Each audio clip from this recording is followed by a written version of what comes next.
राधा माधव कुंज विहारी।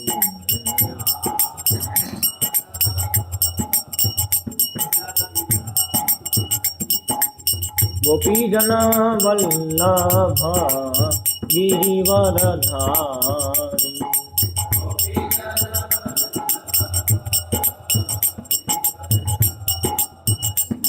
गोपी जन वल्लभ गिरिवरधारी।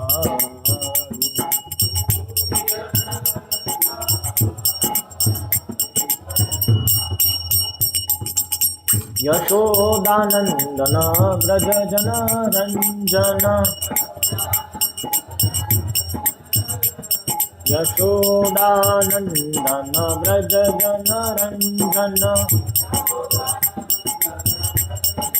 यामुनतीरावनचारि।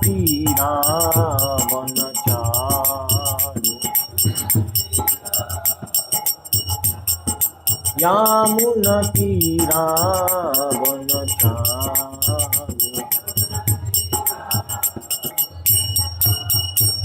जय राधा माधव कुंज विहारी।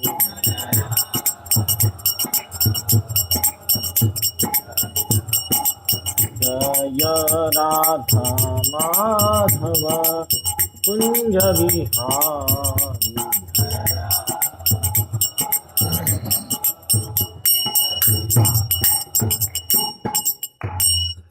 जय ओम विष्णु पाद परमहंस परिव्राजकाचार्य अष्टोत्तर शत श्री श्रीमद अभय चरणारविंद भक्ति वेदांत स्वामी प्रभुपाद की जय।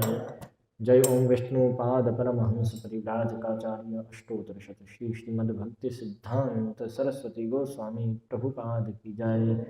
भागवतम श्रीमद् भागवतम की जय। गौर प्रेमानंदे।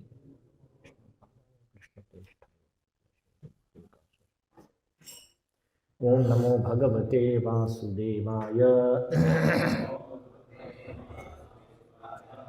ओम नमो भगवते वासुदेवाय।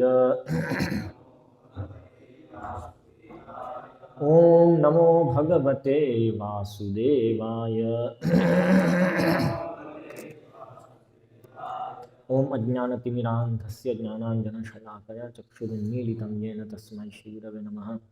श्रीचैतन्यमनोभीष्टं स्थापितं येन भूतले स्वयं रूपः कदा मह्यं ददाति स्वपदान्तिकं। वन्देऽहं श्रीगुरोः श्रीयुतपदकमलं श्रीगुरून् वैष्णवांश्च। श्रीरूपं साग्रजातं सहगण रघुनाथान्वितं तं सजीवं साद्वैतं सावधूतं परिजनसहितं कृष्णचैतन्यदेवं श्रीराधाकृष्णपादान् सहगण ललिता श्रीशाखान्वितांश्च। श्रीकृष्ण चैतन्य प्रभु नित्यानंद श्री अद्वैत गदाधर श्रीवासादि गौर भक्तवृंद। हरे कृष्णा कृष्णा कृष्णा हरे हरे। हरे राम राम राम हरे हरे।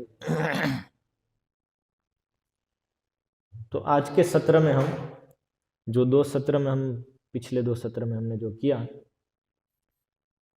जो समझा सब व्यवस्थाएं, उसके प्रमाण आज के सत्र में हम लेंगे। कल थोड़ा बहुत लिया था, लेकिन आज के सत्र में विशेष रूप से उसके प्रमाण लेंगे। और आपको भी यदि मैं कुछ प्रमाण भूल जाता हूं या किसी विषय के ऊपर आपको ऐसा लगता है कि इसके लिए प्रमाण चाहिए, तो आप पूछ सकते हैं, लिस्ट बना के रख सकते हैं। यहाँ पे जो भी मेरे पास होगा, इसमें यदि होगा तो तुरंत दिखा दूंगा, नहीं तो बाद में भेज सकता हूँ। तो पिछले दो सत्र का हमारा जो विषय रहा वो ये रहा कि वैदिक संस्कृति का प्रारंभ कब हुआ, और उसका उत्तर रहा कि वैदिक संस्कृति का प्रारंभ कभी नहीं हुआ, क्योंकि वैदिक संस्कृति नित्य रूप से है। ये हमने स्थापित किया। इसके विरोधी मतों का खंडन किया, जो कि आधुनिक जगत के आधुनिक स्कॉलर्स, आधुनिक विद्वान सब यूनिवर्सिटी इत्यादि में है, जो आधुनिक शिक्षण में पढ़ाए जाते हैं, उन सभी चीज़ों का विरोधी मत है जो उनका खंडन किया, अलग अलग प्रकार से, तार्किक रूप से भी और शास्त्रीय आधार पर भी। कल के सत्र में हमने एक विशेष वस्तु देखी कि जो बहुत ही आवश्यक है, समय का जो कॉन्सेप्ट है उसको हमने देखा कि कैसे ये चक्र में चलता है, उसको विस्तृत रूप में कल देखा। जबकि आधुनिक लोगों का विचार समय एक ही दिशा में चलता है इस प्रकार से। इससे हम ये स्थापित किए कल कि जो भी घटनाएं हैं, प्रसंग है, सब जो शास्त्र में दिए हैं वो वास्तव में रिपीट होते हैं, बार बार बार बार आवृत्ति होती है उनकी इस जगत में। जैसे जैसे समय आता है, जैसे भगवान श्री कृष्ण का इधर धरातल पे अवतार होना, तो वो हर ब्रह्मा के दिन में एक बार होता है। तो छोटे से बड़े समय के पैमाने पे हम यदि कुछ भी देखें, सभी चीज़ों का आवृत्ति होती है। सामान्य रूप से हमारे दृष्टिगोचर जो आवृत्ति है वो सब सीजन्स, जो सब 6 ऋतु है उसकी आवृत्ति होती है। तो ऐसे अलग अलग आवृत्ति, हम कुछ आवृत्तियां देख सकते हैं, लेकिन जैसे जैसे जितना इतना बड़ा समय का हम दृष्टिकोण लेते हैं तो उसमें हमको आवृत्तियां दिखती है, हर एक प्रकार के प्रसंगों की भी तो आवृत्तियां हैं। इस तरह से हमने कल देखा। इसलिए इसको चक्रीय समय कहा जाता है, साइक्लिक टाइम, चक्र के रूप में समय है, इसलिए हम समय का चक्र बोलते हैं। समय का चक्र घूमता है। तो ये हमने देखा और ये कॉन्सेप्ट बहुत महत्वपूर्ण है, क्योंकि इससे वेद शास्त्रों का नित्यत्व स्थापित होता है।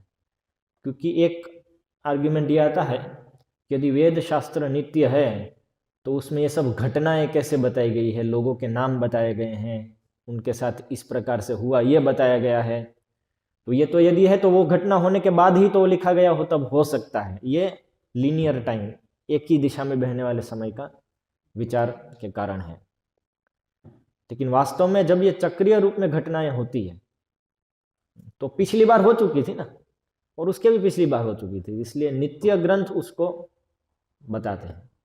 नित्य ग्रंथ जो है, जो जिसका कभी उत्पन्न नहीं हुए हैं, जो हमेशा से है शाश्वत रूप से, जिसका कभी उद्भव नहीं हुआ है ना तो कभी अंत है, तो ऐसी जो चक्रीय घटनाएं वो सब उसमें आती है। नारद मुनि जैसे व्यक्तित्व भी बार बार आते हैं यहाँ पे, तो उस तरह से, इसलिए उन सब का वर्णन है उसमें। उससे आप ये निष्कर्ष नहीं ले सकते कि ये नित्य नहीं है। ये हमने कल इस समय का जो पूरा हमने देखा वो बहुत महत्वपूर्ण है। इसलिए कॉन्सेप्ट, ये कॉन्सेप्ट नहीं है तो शास्त्र में विचित्रता लगेगी और समझ में भी नहीं आएगा। तो हम कल, मैंने एक बात कह के छोड़ी थी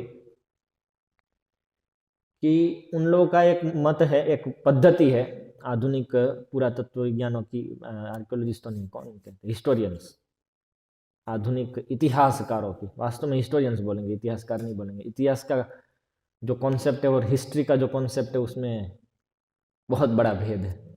इसलिए हम अनुवाद कर देते हैं, साइंस को विज्ञान कह देते हैं, हिस्ट्री को इतिहास कह देते हैं, सोशल साइंसेस को समाज शास्त्र कह देते हैं, लेकिन बहुत बड़ा अंतर है। ये सब जो शास्त्र में ये सब शब्द जो उपयोग किए गए हैं उनका जो कॉन्सेप्ट है उसमें, तो आधुनिक हिस्टोरियंस जो हैं तो वो लोग शास्त्रों को देखते हैं और उनकी पद्धति यह है कि यदि ये शास्त्र में पिछले किसी और शास्त्र का नाम दिया है तो ये उससे बाद में आया होगा, जो कि एक तरह से तार्किक लगता है। जैसे यदि मत्स्य पुराण में श्रीमद् भागवतम का नाम दिया है तो श्रीमद् भागवतम मत्स्य पुराण के बाद आया होगा, ऐसा विचार आ सकता है। लेकिन फिर श्रीमद् भागवतम में देखते तो उधर भी मत्स्य पुराण का नाम दिया है, तो अभी इसका क्या करेंगे। जैसे परस्पर सभी ग्रंथों में एक दूसरे का नाम दिया है, एक दूसरे में क्या शिक्षाएं दी है, ये सब दिया हुआ है, तो अब कैसे उसका टाइम फिक्स कर सकते हो, कौन किसके पहले आया। यहाँ पे वो क्या बोलते हैं, यहाँ पे उनकी बुद्धि बंद हो जाती है काम करना की, और इसका समाधान क्या है। वो पद्धति काम नहीं की जो वो लोग सामान्य रूप से उपयोग करते थे, तो उसका समाधान वो ये निकालते हैं कि ये सब ग्रंथ जो हमारे पास चले आ रहे हैं वो उसके ओरिजिनल फॉर्म में नहीं है, अभी किसी ने लिख करके हमको दे दिए हैं, और वो लिखने वाला कौन है, क्या है, इसका कोई प्रमाण नहीं है। उसका प्रमाण केवल ये लोग हैं जो हमको बता रहे हैं कि ऐसा किया होगा किसी ने। सही, बार बार अपडेट कर देते, पहले मत्स्य पुराण में भागवतम का नाम होगा, बाद में भागवतम में भी मत्स्य पुराण का नाम डाल दिया होगा। ये सब धोखाधड़ी है, ऐसा समझिए ना। ये लोग धोखाधड़ी, हमको ये बता करके हमसे धोखा करते हैं लोग, क्योंकि इन लोगों ने निश्चय कर लिया है कि ये नित्य रूप से तो हो नहीं सकता है। उसको कुछ ना कुछ करके प्रूव करने के लिए फिर ऐसी सब थ्योरी लेके आते हैं, जो एक्चुअली में जिसका कोई सबूत है ही नहीं। आप सबूत मांगेंगे तो वो खुश हो जाते हैं उसमें। आप जस्ट मांग के देखिए, डरना नहीं है इनसे। वो बोले कि ऐसा है तो बताइए, देखिए, एविडेंस दिखाइए, सबूत दिखाइए, तो उनके पास सबूत नहीं होता है। हम सोचते कि ये बहुत बड़ी बड़ी यूनिवर्सिटी में बैठे हैं, बड़े बड़े पीएचडी की डिग्री लिए हैं, बड़े बड़े मेडल मिले हैं, तो ये लोग कुछ बोल रहे होंगे तो उसके पीछे कुछ ना कुछ तो होगा ना। मान लीजिए कुछ नहीं मिलता है, और कभी कभी कुछ देते हैं तो उनकी मूर्खता ही दिख जाती है उसमें, इतना खराब। इसके उदाहरण हम एक आध दो देखेंगे बाद में। तो ये कहने का, तो कल हम ये थोड़ा देखे थे समय के विषय में, और फिर हम एक प्रमाण देखे थे कि गोलोक वृंदावन में कैसे आध्यात्मिक जगत में भी वैदिक संस्कृति चलती है, इसको भी हम देखे थे कल। हमारा प्रस्ताव हमने पूरा रखा था, उसको पूरा डिटेल में समझाया। वो था कि हर एक जगह पे, पूरे ब्रह्मांड में, इस ब्रह्मांड में भी हर एक जगह पे, सभी द्वीपों में, जो सप्त द्वीप है, जम्बू द्वीप, पुष्कर द्वीप, प्लक्ष द्वीप इत्यादि जो सप्त द्वीप है, वहां पे भी सब जगह पे वैदिक संस्कृति पालन अभी भी होती है। मर्त्यलोक में भी वैदिक संस्कृति, मर्त्यलोक अर्थात ये पृथ्वी लोक, यहाँ पे भी वैदिक संस्कृति, भारतवर्ष जो पूरा पृथ्वी को भारतवर्ष कहते हैं, उसमें पालन होती है। और स्वर्ग लोकों में भी यही पालन होता है। और चार ऊपर के जो लोक है, स्वर्ग से भी ऊपर, ब्रह्म मतलब सत्य, फिर क्या है, जन, महर, तप, ये सब में भी वैदिक संस्कृति पालन होती है। इसलिए हम अकेले नहीं हैं, ये बात हम कल स्थापित किए थे, वो कल के विषय की चर्चा थी। तो उस विषय में हमने एक प्रमाण हमने कल बृहद भागवतामृत से देखा कि कैसे गोलोक वृंदावन में हम जिस प्रकार से वैदिक संस्कृति में यहाँ पे ग्रामीण जीवन जीते हैं, उसी प्रकार से वहाँ पे भी चलता है। वो हमने कल स्थापित किया।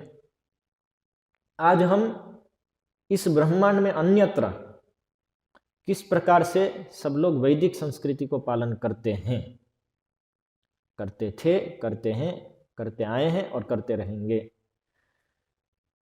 इसके प्रमाण देखेंगे।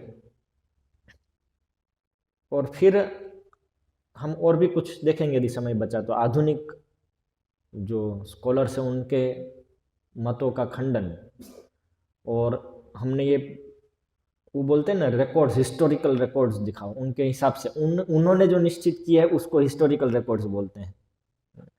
तो वो हिस्टोरिकल, तथाकथित हिस्टोरिकल रिकॉर्ड्स भी देखेंगे कि ये लोग भी तो यही चीज बता रहे हैं। तो ये आज का टॉपिक। उसके पहले केवल थोड़ा एक फिलोसॉफिकल पॉइंट, ये हम जो अमेरिकन सभ्यता, यूरोपीय सभ्यता, अफ्रीकी सभ्यता, चाइनीज सभ्यता, भारतीय सभ्यता, इस तरह से हम कल्चर शब्द से जो डिफाइन किया अब तक हम उसको बोलते आ रहे हैं, वैदिक कल्चर, अमेरिकन कल्चर इत्यादि। तो अमेरिकन एक्चुअली सभ्यता भी नहीं बोलना चाहिए, वो अमेरिकन जीवन शैली, यूरोपीय जीवन शैली, अफ्रीकी जीवन शैली, चाइनीज जीवन शैली, ऐसा कह सकते हैं, या आधुनिक जीवन शैली, क्योंकि सभ्यता नहीं कहते इसको। सभ्यता सभ्य लोगों से जो भरी उसको सभ्यता कहते हैं, और सभ्य का अर्थ है जो सभा में बैठने योग्य, और सभा का अर्थ है वो मनुस्मृति में दिया है कि सभा ब्राह्मणों की होती है, और उसमें भी कौन कौन होता है, उसके लक्षण क्या है, वो सब दिया है। उसमें बैठने योग्य जो लोग होते हैं उनको सभ्य कहते हैं, और उनसे बनी हुई, उनसे चलने वाली जीवन शैली जो है, जो समाज है, उसको सभ्यता कहते हैं, इसलिए सभ्यता इन सब चीज़ों को नहीं कहेंगे, वो वैदिक के लिए भी उपयोग हो सकती है। और संस्कृति तो कभी बोल ही नहीं सकते इनको, ये सब जीवन शैलियाँ हैं। संस्कृति सम्यक कृति, जो परफेक्टली फॉर्म्ड, अच्छे से परफेक्टली सटीक रूप से बनी बनी हुई जो है, उसको संस्कृति कहते हैं। तो क्योंकि ये नित्य है, इसलिए सम्यक है। सम्यक मतलब अच्छे से, पूरी तरह से, परफेक्ट। तो क्योंकि वैदिक जीवन शैली नित्य है, इसलिए परफेक्ट है, इसलिए इसको संस्कृति कहते हैं। बाकी किसी को संस्कृति नहीं कह सकते हैं। सामान्य रूप से संस्कृति मतलब इसी को बोल देते हैं, अमेरिकन संस्कृति, ये संस्कृति, लेकिन वो सब संस्कृति नहीं है, वो सब विकृति है, उल्टी कृति, उसको विकृति कहते हैं। तो ये छोटी नोट थी। अभी आगे हम चलेंगे तो प्रमाण देखते हैं। तो पहले हम श्रीमद् भागवतम लेते हैं। हम यहाँ पे अभी द्वीपों के वर्णन में जाएंगे। ये पंचम स्कंद, कोई पंचम स्कंद हिंदी वाला ला सकता है? पंचम स्कंद दूसरा अध्याय, कि जिसमें वर्णन है सप्तद्वीपों का, भूमंडल का वर्णन है। जम्बूद्वीप का अध्याय इसके पहले भी आ गया। वो अध्याय में जम्बूद्वीप के जो 9 वर्ष हैं उसका वर्णन हुआ, और वो सब वर्षों में वैदिक संस्कृति चल रही है, किस प्रकार से चल रही है वो भी वर्णन हो गया।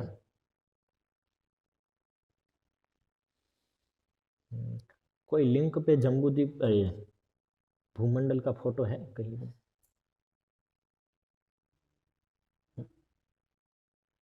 इसमें कहाँ आएगा? एक मिनट, मेरे पास शायद, ठीक है हम देखेंगे, पहले हम ये लेते हैं। गोलोक चार्ट है ना, लेकिन दिखाई नहीं देगा, नहीं, मेरे पास इंटरनेट नहीं है अभी।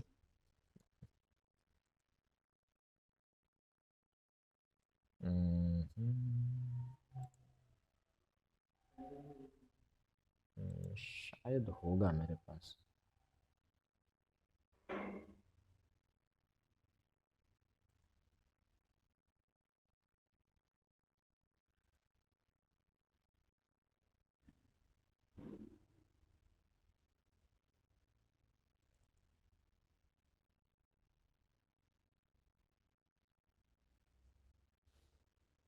ठीक है, मुझे पहले ढूंढ लेना चाहिए था, अभी ढूंढने नहीं गया। पेन ड्राइव में डाल के दीजिए, या तो फ़ोन ही लगा दीजिए। फ़ोन इसमें नहीं लगेगा ना?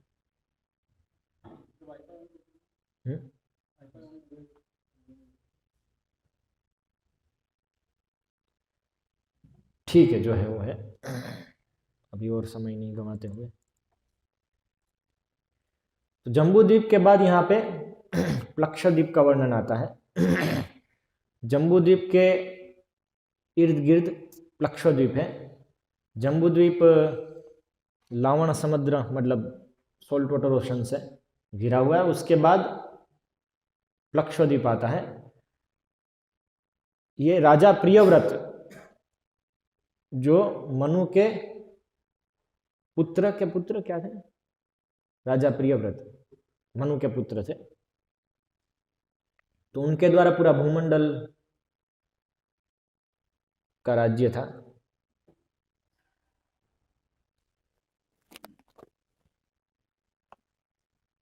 कुछ ऊंचा करना है।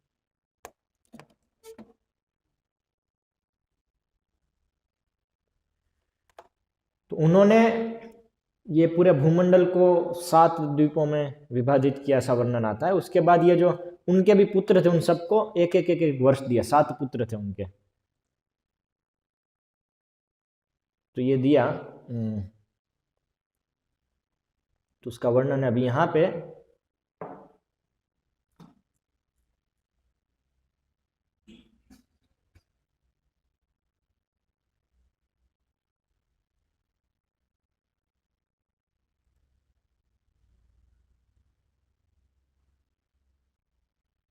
तो यहाँ पे वर्णन है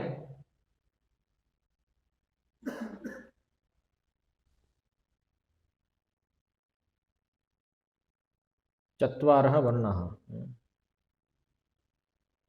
हंस पतंगोर्ध्वायन संज्ञा चत्वारो वर्णाः, 4 वर्ण है यहाँ पे, जिसके नाम थोड़े अलग हैं लेकिन है वही। Lakshadweep, the Hamsas, the Patangas, the Urdhva and Satyana purify themselves in that way. One can immediately be free from material contaminations by touching nothing those the forecast of people who live in Lakshadweep. कौन सा अध्याय निकाला? 20।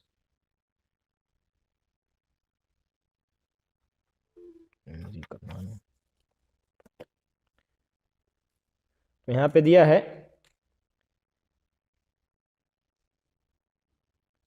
लक्षद्वीप में रहने वाली हंस, पतंग, ऊर्ध्वायन तथा सत्यांग नामक 4 जातियां अपने को इसी प्रकार पवित्र करती है।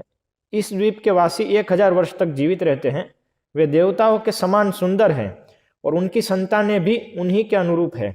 वे वेदों में वर्णित अनुष्ठानों को पूरा करके तथा श्री भगवान के प्रतिनिधि स्वरूप सूर्यदेव की उपासना करके सूर्यलोक को प्राप्त होते हैं, जो स्वर्गलोक ही है।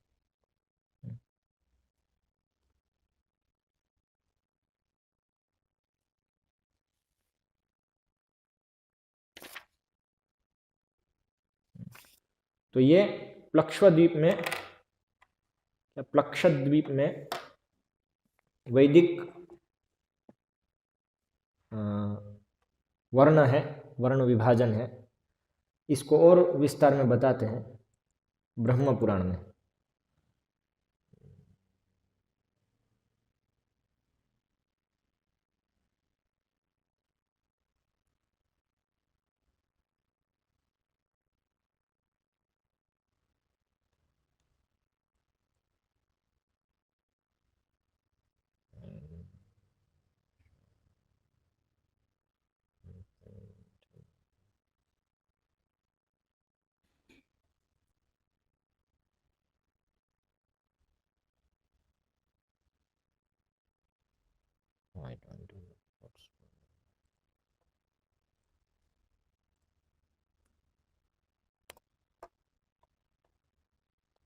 ये यहाँ पे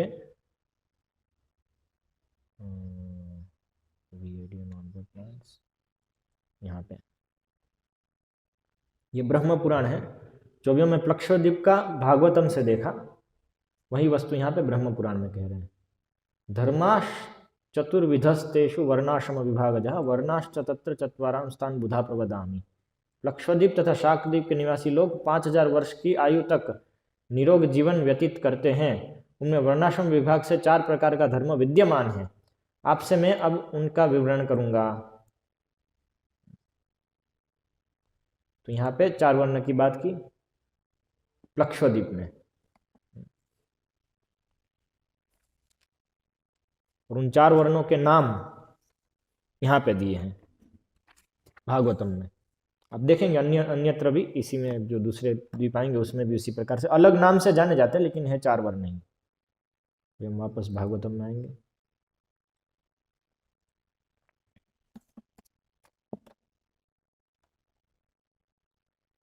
तो ये प्लक्षद्वीप का आ गया। पहले दिखा दूं वो लेकिन ये पेन ड्राइव कौन से कंप्यूटर से आ रही है भाई? 10 हो सकता नहीं इसमें। कितने बड़े है फाइल? 15 MB। तो आपके कंप्यूटर में है ना? हाँ, तो उसी को लगा दीजिए सिंपल। इसको तो ये 128 GB के स्कैन करते करते 2 दिन हो जाएंगे। उसमें खोल दीजिए वो, फिर मैं दिखा देता हूँ उसमें।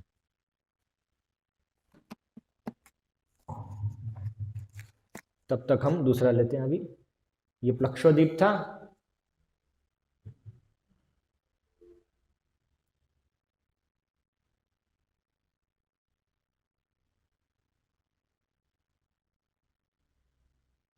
अभी शाल्मली द्वीप आया।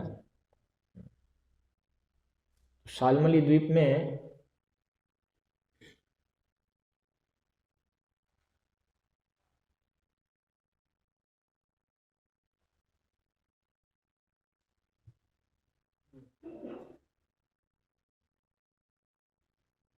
इधर रख देंगे।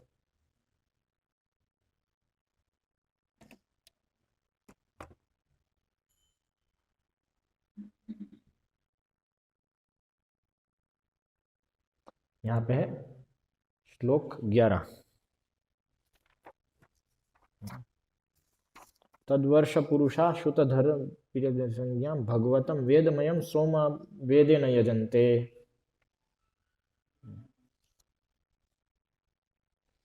इन द्वीपों के वासी श्रुतिधर, वीर्यधर, वसुंधर तथा ईशनधर नामों से विख्यात हैं और वे वर्णाश्रम धर्म का कठोरता से पालन करते हुए श्री भगवान के सोम नामक अंश की, जो साक्षात चंद्रदेव है, उपासना करते हैं।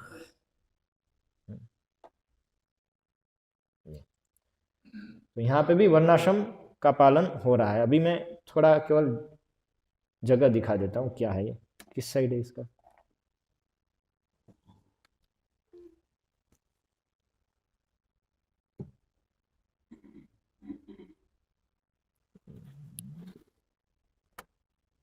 लगा दीजिए, दिखेगा नहीं।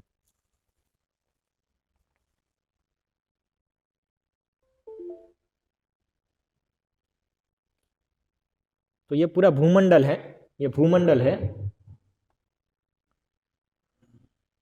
और ये बीच वाला जो है वो जम्बू द्वीप है। ये टू द स्केल मॉडल नहीं है।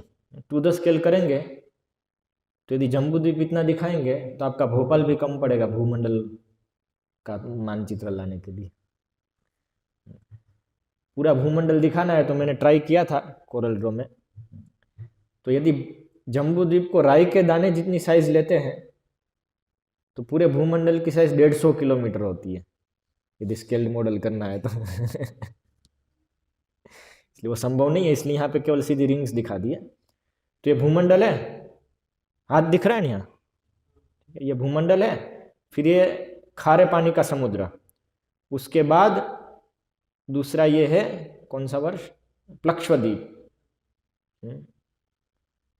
उसके बाद ये प्लक्षद्वीप हुआ, ये प्लक्षद्वीप, ये शाल्मली द्वीप, फिर कुशद्वीप। क्या, अच्छा ऐसे कर सकते हैं, हाँ ठीक है। ये जम्बू द्वीप, खारे पानी का समुद्र, प्लक्षद्वीप, फिर दूसरा समुद्र, फिर शाल्मली द्वीप, फिर तीसरा एक समुद्र। ये अलग अलग द्रव्य के समुद्र हैं। इसके बाद कुशद्वीप, उसके बाद क्रौंच द्वीप, क्रुंच लिखा है, क्रौंच है। फिर उसके बाद शाकद्वीप और उसके बाद पुष्कर द्वीप। ये 7 द्वीप हुए। तो इस तरह से ये पूरे ब्रह्मांड में जो भूमंडल है उसका स्ट्रक्चर है। भूमंडल इस तरह से, ये पूरे ब्रह्मांड की 7 परतें हैं। ये गोलाकार है, पूरा गोलाकार मतलब बॉल जैसा, और बॉल के अंदर जो खाली जगह है उसमें पूरा ब्रह्मांड है। उसमें ये जो डिस्क दिख रही है पूरी, जिसके ऊपर 4 हाथी खड़े हैं, ये जो डिस्क है उसकी जो सतह है वो भूमंडल है, जिसको हम इधर देख रहे हैं। ये उसके ऊपर की, ये डिस्क के ऊपर की सतह है, उसको हम देख रहे हैं। और हम जम्बू द्वीप के अंदर है एक जगह पे, जिसको भारतवर्ष कहते हैं। इस डिस्क के नीचे जो अंदर अंदर का भाग है उसमें सब असुर के लोग हैं, और ये ऊपर स्वर्ग लोक है सब।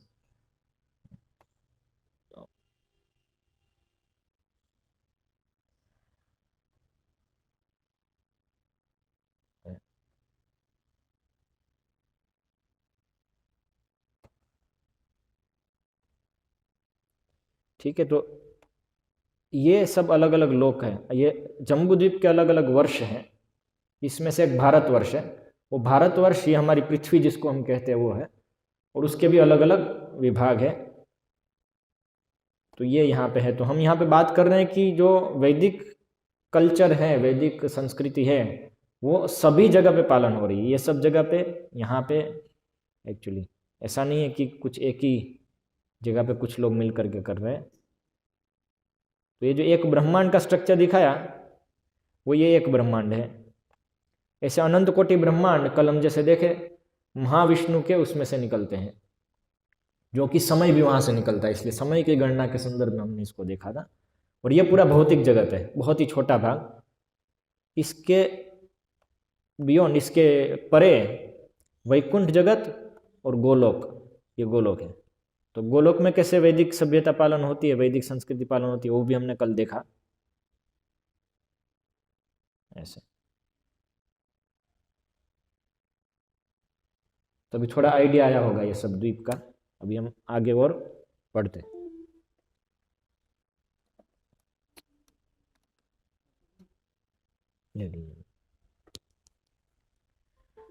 तो ये हम देखें प्लक्षो द्वीप में कैसे वैदिक सभ्यता है।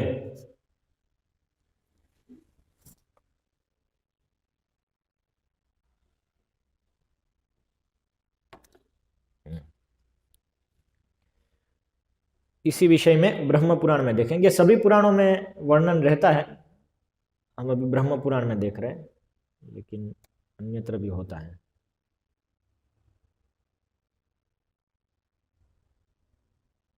ये शालमली, हाँ प्लक्षद्वीप तो आ गया। उसके बाद दूसरा क्या था, हमने यहाँ पे शालमली देखा नहीं, शालमली चल रहा था ना भागवतम में। शालमली में यहाँ पे बताया कि वर्णाश्रम धर्म है। तो यहाँ पे बता रहे सप्तैतानि तो वर्षाणी चातुर्वर्णीय युतानी च। ये जो 7 वर्ष है इसके, शालमली द्वीप के भी 7 भाग है। प्रियव्रत का जो दूसरे पुत्र थे उनको शालमली द्वीप दिया, और उनके 7 पुत्र थे, इसलिए 7 भाग है इसके। तो वहां पे भी चतुर्वर्ण युक्त है ये सब। वर्णाष्ट शालमले ये च वसंती येषु द्विजोत्तमा, ये 4 वर्ण यहाँ पे वास करते हैं। कपिलाश्चारुणाः पीता कृष्णाश्चैव पृथक पृथक ब्राह्मण क्षत्रिय वैश्य शूद्राश्चैव जंतितम। तो इनको 4 उससे जाना जाता है, 4 नाम से। कपिल, चारुण, पीत और कृष्ण, ये 4 नाम से जाना जाता है इनको। यहाँ कपिल वर्ण को ब्राह्मण कहते हैं, ब्राह्मण है वो कपिल कहते हैं इनको। क्षत्रियो को अरुण, वैश्य को पीत, और कृष्ण शूद्र को कृष्ण कहते हैं। इस तरह से 4 वर्ण यहाँ पे विभाग प्राप्त होते हैं। ठीक है, तो जैसे अभी इन दोनों को आप मैच करेंगे तो ब्राह्मण क्षत्रिय वैश्य शूद्र 4 नाम से जाने जाते हैं। भागवतम में उतनी डिटेल नहीं दी थी यहाँ पे, वो यहाँ पे दे दी। पिछला वाला जो था कौन सा, प्लक्षद्वीप, तो उसमें भागवतम में नाम दिए थे वर्ण के, और यहाँ पे 4 वर्ण है ऐसा बता दिया था। तो वापस उसको मिलाएंगे तो इसी प्रकार का वर्णन आ जाता है। ये पद्धतियां हैं जानने की शास्त्रों को। ऐसा नहीं कि भागवतम कुछ और बोल रहा है, ये कुछ और बोल रहा है, सब डिस्कनेक्टेड ग्रंथ है, ऐसा नहीं। ठीक है, अभी आगे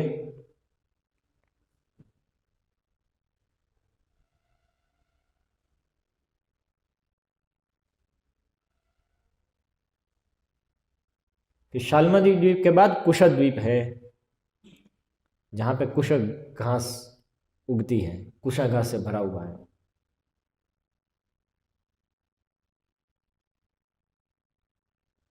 तो यहाँ पे ये भी 7 वर्षों में बटा है, क्योंकि तीसरे जो पुत्र थे प्रियव्रत के, उनके 7 पुत्र थे, उनके नाम यहाँ पे दिए हैं। क्या क्या नदियाँ, ये सब यहाँ पे वर्णन है। They are expert in performing ritualistic ceremonies according to Vedic scriptures, और दे आर लाइक ब्राह्मण क्षत्रिय वैश्य शूद्र। यहाँ पे नाम के साथ दिया है। यहाँ के जो लोग हैं वो कुशल, कोविद, अभियुक्त और कुल्लक, ये ब्राह्मण क्षत्रिय वैश्य शूद्र है। यासाम पयो भी कुशद्वीपौकसा कुशल कोविदाभियुक्त कुल संज्ञा भगवंतम जात वेद स्वरूपिणम कर्म कौशलेन यजन्ते। तो इसी को हम देखते हैं यहाँ पे अभी कुशद्वीप के विषय में। वर्णास तत्रापि चत्वारः, ये कहाँ कुशद्वीप, चत्वारः निज अनुष्ठान तत्पराः, 4 वर्ण वहाँ पे भी है जो अपने अनुष्ठान, अपने अपने निज अनुष्ठान मतलब स्वधर्म को पालन करने के लिए तत्पर है। दमिना सुष्मिना स्नेहा मंदाश्च द्विजोत्तमा ब्राह्मणा क्षत्रिय वैश्य शूद्राश्चानुक्रमोदिता। तो यहाँ पे भी 4 वर्ण है, इनके नाम दिए हैं। फिर आगे कुशद्वीप में हो गया, तो अभी उसके बाद कौन सा द्वीप है? क्रौंच, क्रौंच द्वीप।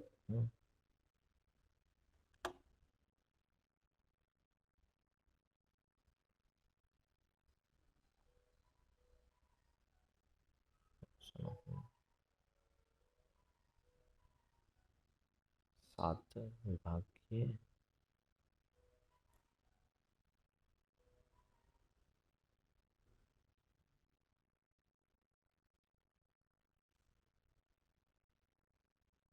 तो यहाँ पे क्रौंच द्वीप के निवासी भी 4 भागों में विभाजित है, पुरुष, ऋषभ, द्रविण और देवक।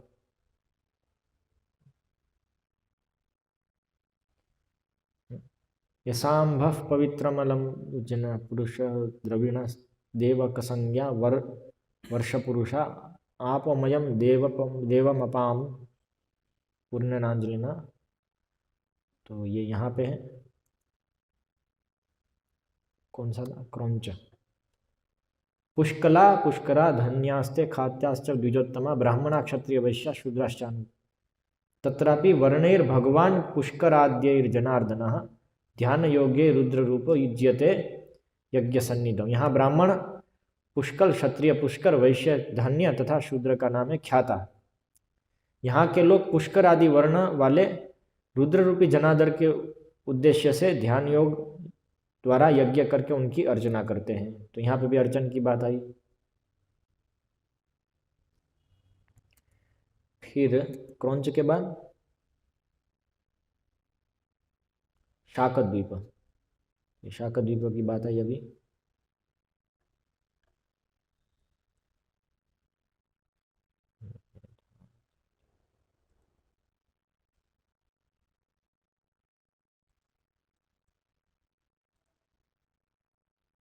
यहाँ पे भी है, are also divided into 4 caste, Ritavrata, Satyavrata, Danavrata, Anuvrata, which exactly resemble Brahmin, Kshatriya, Vysya and शूद्र।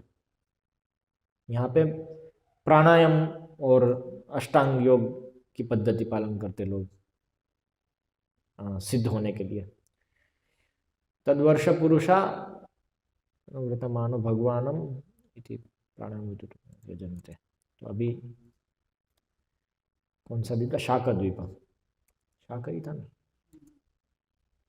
तत्र पुण्य जनपदाश्चतुर्वर्ण्य समन्विताः निवसन्ति महात्मानो निरातंका निरामयाः। यहाँ पर 4 वर्णस्य के मनुष्य रहते हैं। यहाँ पे केवल इतना दिया है।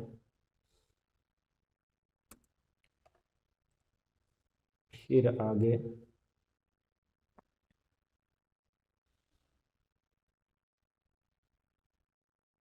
भाई पुष्कर द्वीप की बात आई। ये 7वां आ गया ना।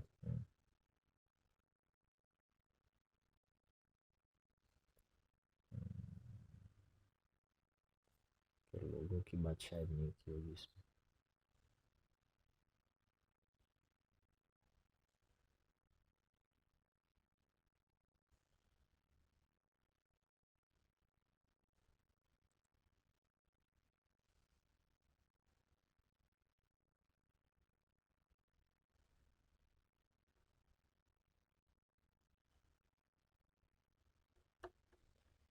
पुष्कर द्वीप में कुछ बात ही नहीं आई है।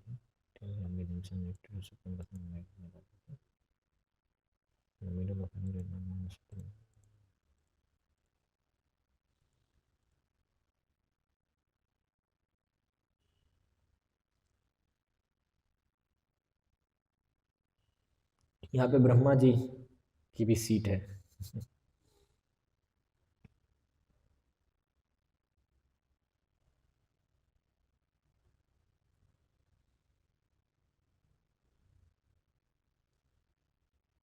ये पुष्कर द्वीप 2 ही विभाग में विभाजित है और वे ब्रह्मा जी से इस प्रकार से प्रार्थना करते हैं। लोग ऐसा बोल रहे हैं यहाँ पे।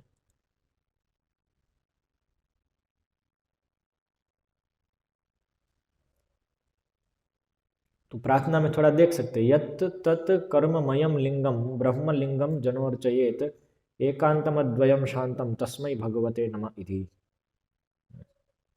उन भगवान को प्रणाम है जो पढ़ जाते हैं इसमें से। कौन सा है? 33वां श्लोक हिंदी में अनुवाद करने के लिए। भगवान ब्रह्म कर्ममय कहलाते क्योंकि अनुष्ठानों को करके कोई भी उनका पद प्राप्त कर सकता है और उन्हीं से वैदिक अनुष्ठान स्तुतियां प्रकट होती है। वे अविचल भाव से श्री भगवान की भक्ति करते हैं, अतः एक प्रकार से वे भगवान से अभिन्न हैं। फिर भी उनकी उपासना एकांतिक भाव से न करके द्वैत भाव से करनी चाहिए।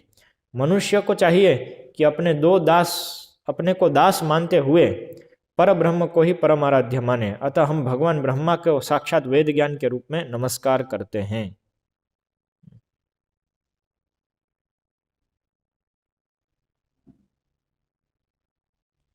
यहाँ की जो रीति है पुष्कर द्वीप की,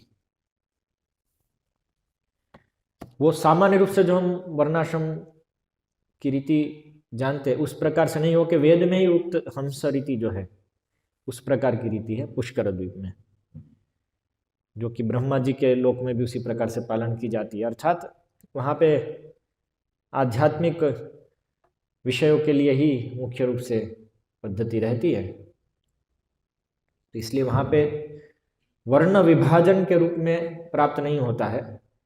ऐसा ब्रह्म पुराण बताते हैं कि वर्णाश्रमाचारहीनम धर्माहरण वर्जितम त्रयी वार्ता दंड नीति शुश्रूषा रहितम चतत, मतलब चारों वर्ण से रहित है वो पुष्कर द्वीप, लेकिन फिर भी वहां पे स्वर्ग जैसा सुख है। तो चारों वर्ण से रहित दो प्रकार से होते हैं, एक होते हैं नरक जैसा दुख जो अभी है चारों वर्ण रहित, और दूसरा है कि चारों वर्ण रहित मतलब ऐसा नहीं है कि वेद को पालन नहीं कर रहे हैं, लेकिन एक वैदिक विधि में ही हंस विधि भी दी गई है। तो उस लेवल के जो लोग हैं जिनको ये सब नियमों की जरूरत नहीं है, ऐसा नहीं को चोरी कर लेंगे या तो गलत काम कर लेंगे, पाप कर लेंगे यदि नियम नहीं है तो, और पुण्य में नहीं लगेंगे, ऐसा नहीं है। तो उनको नियम के रूप में उसकी जरूरत नहीं है, इसलिए वो विभाजन की आवश्यकता उनको नहीं पड़ती है, तो वो ध्यान करके पूरा समय लगाते हैं ध्यान की विधि में। तो इस तरह से वहाँ पे वर्ण विभाजन नहीं दिखता है, इस तरह से बात है। तो ये पुष्कर द्वीप की बात हुई। तो ये सप्त द्वीप समाप्त हुए इसमें।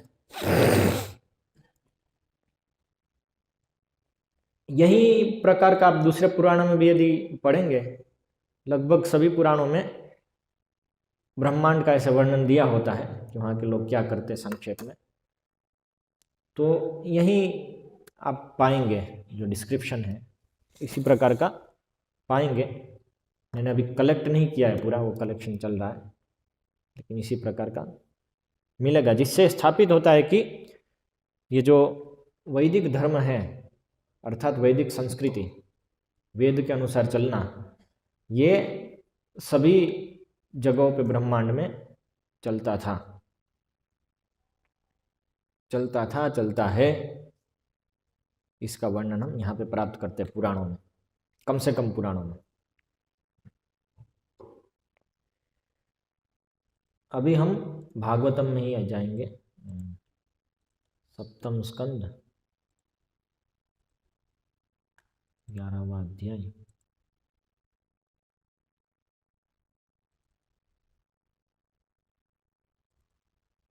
युधिष्ठिर महाराज पूछ रहे हैं नारद मुनि को,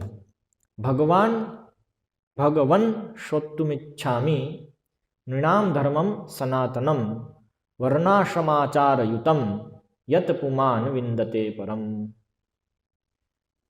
युधिष्ठिर महाराज पूछ रहे हैं, हे भगवान, हे नारद मुनि, श्रोतुमिच्छामि, मैं सुनना चाहता हूं, नृणाम धर्मम सनातनम, लोगों का सनातन धर्म, वर्णाश्रमाचारयुतम, जो वर्णाश्रम के आचरणों से युक्त है, यत पुमान, जिससे व्यक्ति विंदते परम अवस्था को प्राप्त करता है। इसका सीधा अनुवाद है। तो यहाँ पे इस धर्म को, किसको, वर्णाश्रमाचार युक्त जो धर्म है उसको सनातन धर्म बताया है। तो सनातन धर्म, सनातन का अर्थ है जिसका कोई शुरुआत नहीं है, जिसका कोई अंत नहीं है। तो इस धर्म की विधि को, ये जो सब आचरण जो बताए हैं, वर्णाश्रम की जीवन शैली जो है वो सनातन है। कितनी बार शास्त्रों में इसका वर्णन हुआ है और इसको हम देख रहे हैं अभी प्रमाणों से भी कि आध्यात्मिक जगत में भी है, भौतिक जगत में भी ये है। इसी प्रकार से आचरण करना होता है, इसको सभ्य आचरण माना जाता है पूरे ब्रह्मांड में, हर एक जगह पे। ब्रह्मांड में ऐसी भी जगह है जहाँ पे इसको पालन नहीं करेंगे, उनको असुर कहते हैं। प्रवृत्तिं च निवृत्तिं च जनाना विदुरासुराः। तो ये हमने विभाग कल देख लिया था कि कैसे दैवी प्रकृति असुरी प्रकृति होती है। तो यहाँ पे सनातन बता रहे हैं धर्म को, वर्णाश्रम धर्म को सनातन बता रहे। तो इस प्रकार से सनातन है, ये हम देख रहे हैं। तो ये भी एक प्रमाण है। ये श्लोक अकेला नहीं, ऐसे बहुत सारे श्लोक है जिसमें वर्णाश्रम धर्म को सनातन धर्म कहा है और जिससे व्यक्ति परम अवस्था को प्राप्त करता है, उसके बारे में युधिष्ठिर महाराज सुनना चाहते हैं। और इसका विस्तार अभी आने वाले 5 अध्याय में नारद मुनि करते हैं फिर। इसलिए उसी सनातन धर्म की बात हो रही है, उसी वर्णाश्रम धर्म की बात हो रही है जो नारद मुनि विस्तार कर रहे हैं। जो मनुस्मृति में दिया है, जो बाकी सब जगह पे दिया है, वो एक ही है, अलग नहीं है। ये भी स्थापित हो जाता है इसकी डिटेल से। यहाँ पे सनातन धर्म जिस वर्णाश्रम को बोल रहे हैं युधिष्ठिर महाराज, वो कोई और नहीं है किंतु वही है जो शास्त्र में दिया है।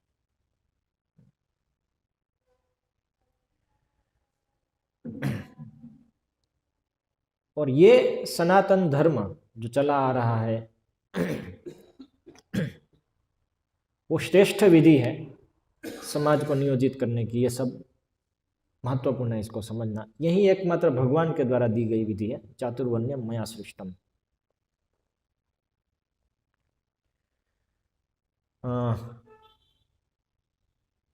अभी इसमें कोई आपत्ति कर सकता है, किसी का विरोध हो सकता है, और निश्चित रूप से बहुत लोगों का विरोध होगा आधुनिक जगत में। आधुनिक स्कॉलर्स जो कहते हैं कि ये सनातन नहीं है वर्णाश्रम,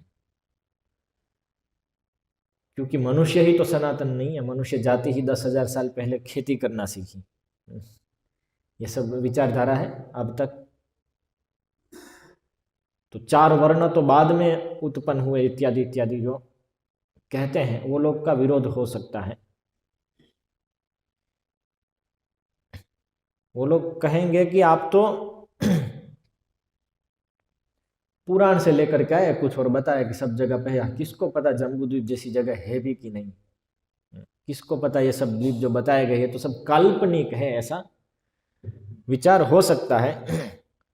तो इस विषय का हमने ऑलरेडी जो आधार है उसको खंडन कर दिया है कि ये जो ग्रंथ है पुराण इत्यादि, ये मतलब वेद जो है वो नित्य है। और हम डार्विनियन इवोल्यूशनरी थ्योरी स्वीकार नहीं करते हैं, और उसका खंडन किसी को चाहिए तो बहुत सारी जगह पे किया हुआ है हमने। तो इसलिए हम वो भी स्वीकार नहीं करते कि 2 लाख साल पहले मनुष्य अस्तित्व में आए और उसके बाद अभी इवोल्यूशन होते होते 10,000 साल पहले खेती शुरू की। ये सब चीज़ों में हम स्वीकार नहीं करते हम इसको। इसका कोई प्रमाण ही नहीं है, उनके पास एविडेंस ही नहीं है, उसको हम स्वीकार नहीं करते हैं। इसलिए हमने तथ्य स्थापित किया कि ये जो हमारे वेद हैं वो नित्य है।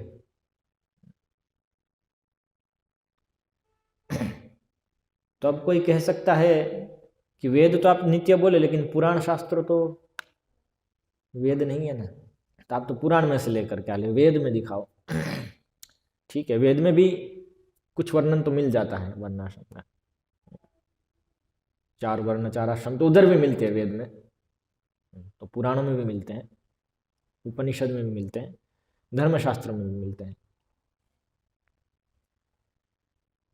लेकिन उनका क्या कहना है कि ये सब अलग अलग बोलते हैं, गलत गलत बोलते हैं। जैसे बात आई थी कि ये तो बदलता रहा है। वेद में जो वर्णाश्रम बताया गया है, पुराण में जो बताया गया है, धर्मशास्त्र में जो बताया गया है, सब कुछ अलग अलग है। वो ऐसा नहीं है जैसा आप सोचते हो कि सनातन है, इसलिए कैसे सनातन हो सकता है।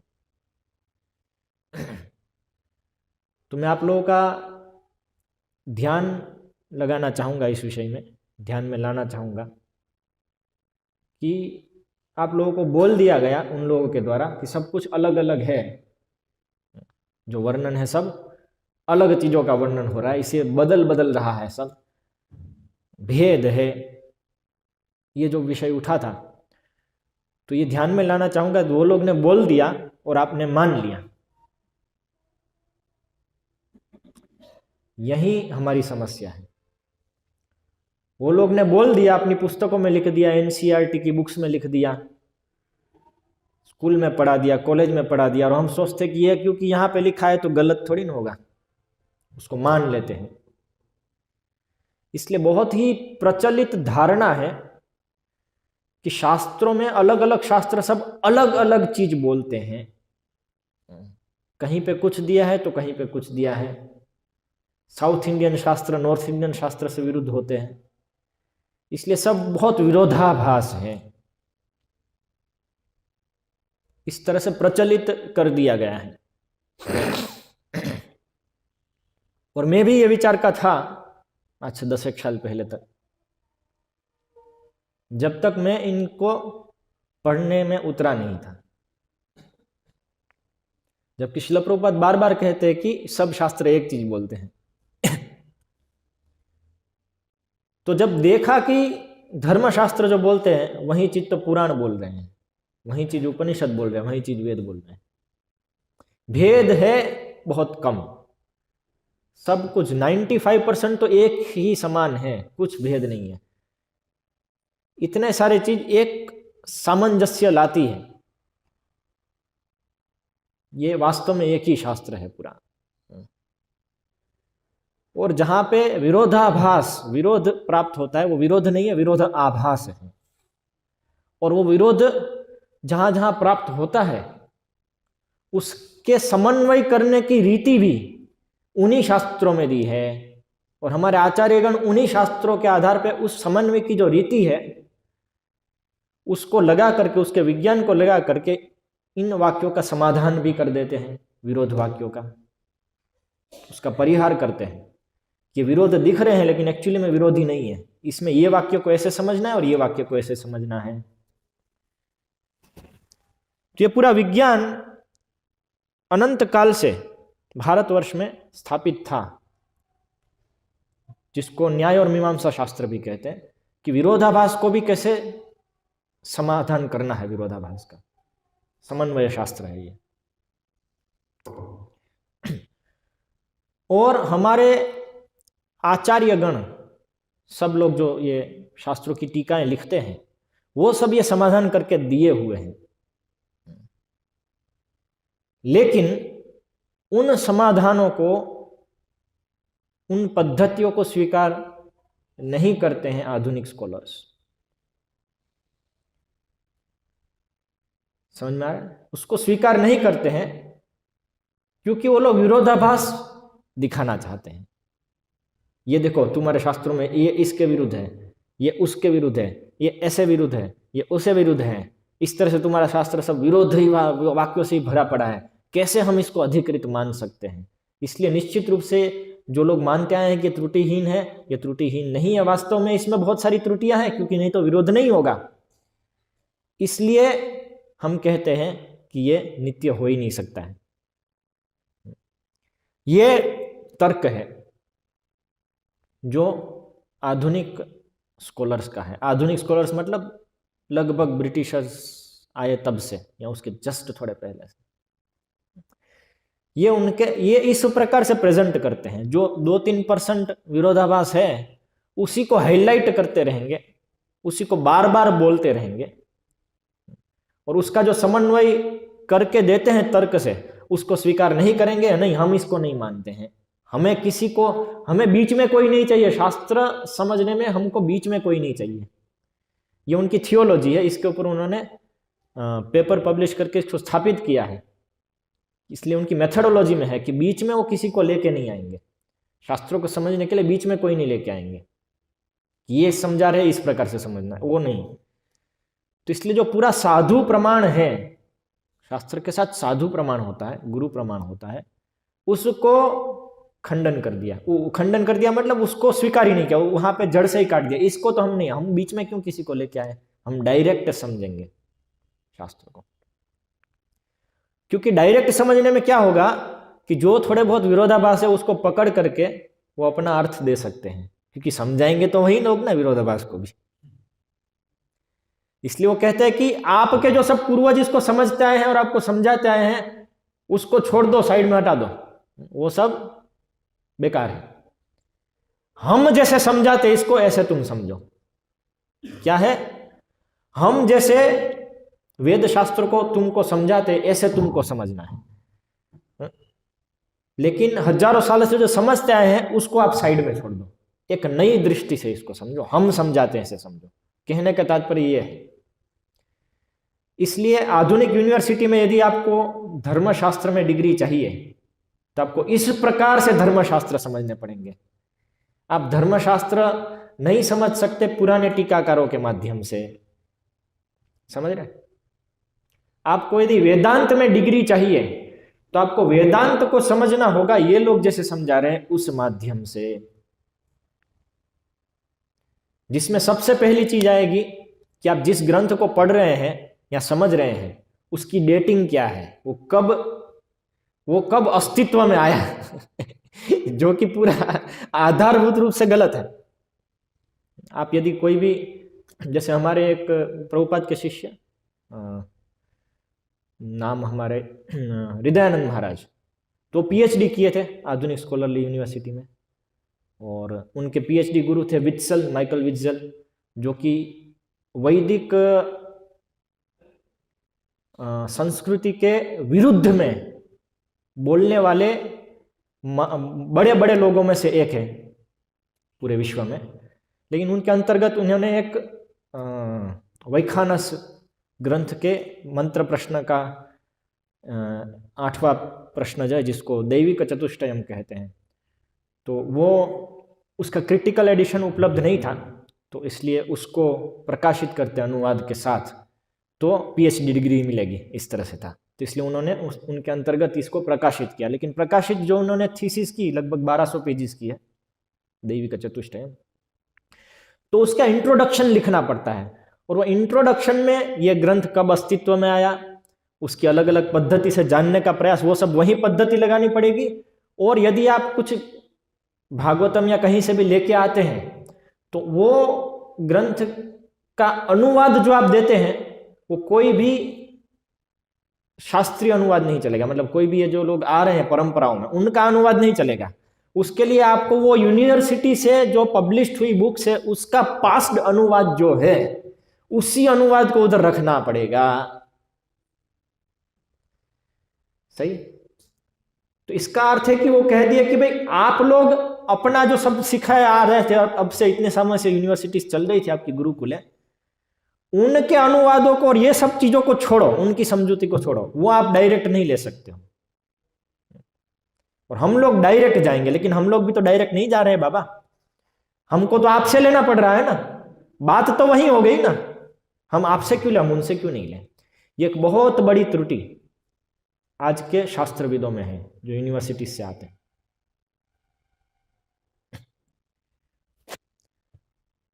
और ये ऐसा क्यों है, इस विषय को समझना चाहिए। क्योंकि ये जो सब विचार आ रहे हैं ना, आप तो पुराणों से कुछ ला करके रख दिए, ये सब विचार उसके आधार पे आता है।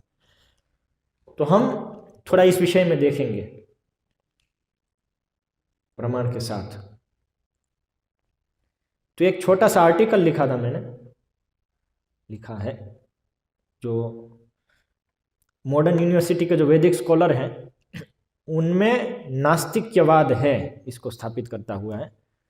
तो ये एक पहला प्रमाण, ये मॉडर्न यूनिवर्सिटीज का जो पर्पस है, किस हेतु से ये सब स्थापित हुई थी, जो आज तक चल रही है, उस विषय में उन्हीं के लोगों का क्या कहना है वो हम देखते हैं।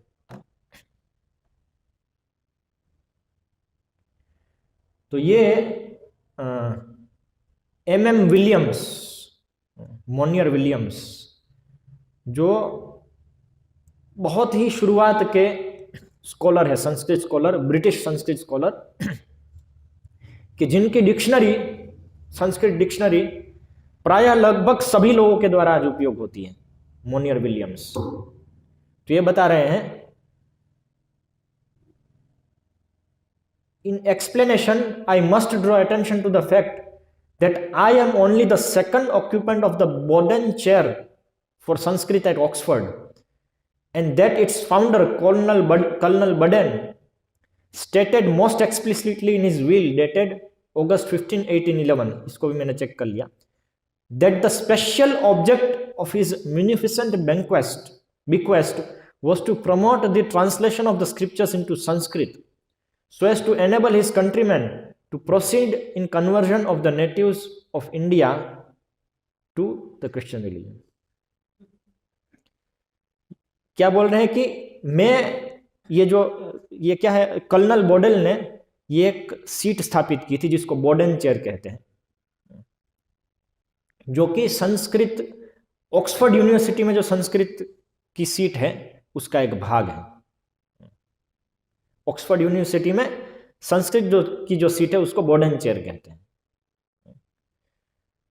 और ये कर्नल बोडेन ने अपनी विल में 15 अगस्त 1811 की अपनी विल में ये बहुत ही जोर देकर के स्थापित किया है कि इस सीट को क्यों स्थापित कर रहे हैं, कि उनके कंट्रीमैन मतलब ब्रिटिशर्स को इससे बहुत मदद मिले भारतीयों के क्रिश्चियन कन्वर्जन के लिए, इसके लिए संस्कृत की सीट स्थापित कर रहे हैं।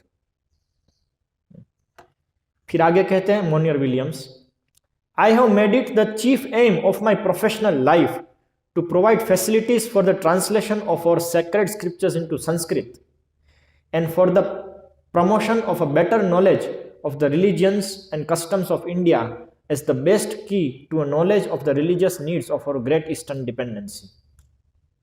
My very first public lecture delivered after my election to the Boden chair in 1860 was on the study of Sanskrit in relation to missionary work in India, published in 1861.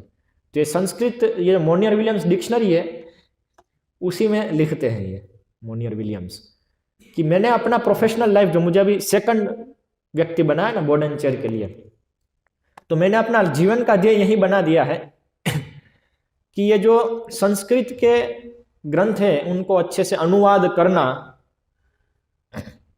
और भारत के जो सब प्रथाएं हैं और धर्म है उसका ज़्यादा अच्छे से ज्ञान लेना और उसको प्रचारित करना, जिससे हमारा जो क्या बोलते हैं, हमारा जो धर्म है, हमारा मतलब उनका क्रिश्चियन, उसको मदद मिल सके। तो उन्होंने ये आर्टिकल लिखा था, नहीं पब्लिक लेक्चर में ये लिखा था, जो आर्टिकल के रूप में पब्लिश हुआ बाद में, मिशनरी वर्क, भारत में जो क्रिश्चियन कन्वर्जन का मिशनरी वर्क है उसके संदर्भ में संस्कृत का महत्व, संस्कृत स्टडी का महत्व। फिर एच विल्सन जो पहले थे, ये दूसरे थे ना चेयर पे, तो पहले एच विल्सन थे, ये भी बहुत फेमस है स्कॉलरली फील्ड में। एच विल्सन बहुत सारी अनुवाद किए हैं इन्होंने, मैक्स मुलर भी थे पहले। H Wilson, the first holder of the Boden chair, would deliver public lectures to promote his cause of dismantling Vedic culture. तो एच विल्सन है जो बोडेन चेयर के पहले अध्यक्ष थे, तो वो पब्लिक लेक्चर देते थे, क्या करने के लिए, वैदिक जो सभ्यता है, संस्कृति है, उसको तोड़ने के लिए, उसके तोड़ने की जो क्रियाएं हैं उसको प्रमोट करने के लिए। The lectures were intended to help candidates for a prize of 200 pounds for the best refutation of the Hindu religious system. तो ये जो प्रवचन थे, तो ये इसका हेतु क्या था कि ये लोगों को मदद करना चाहते थे, ऐसे लोगों को, ऐसे कैंडिडेट्स को जो कि 200 पाउंड का जिसको प्राइस मिलेगा, जो सबसे अच्छा हिंदू धर्म का रेप्यूटेशन करेगा उसको। ये लेक्चर्स में वो इसको करते थे आगे कि जो करके देगा उसको 200 पाउंड मिलेंगे।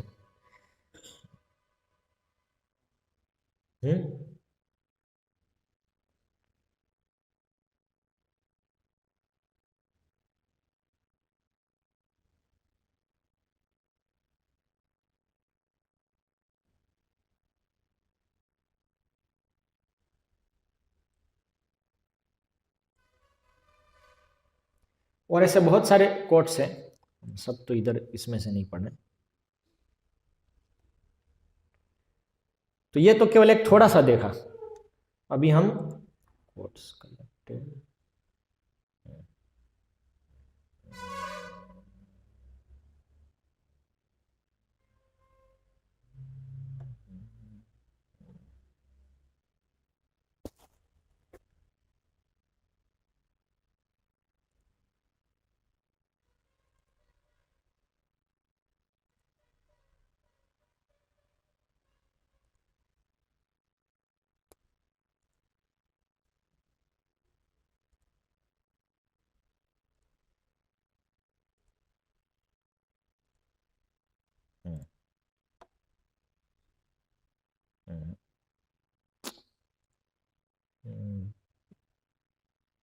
मैं तैयारी नहीं करता इसलिए समस्या होती, ढूंढना पड़ता है। ये कोड था,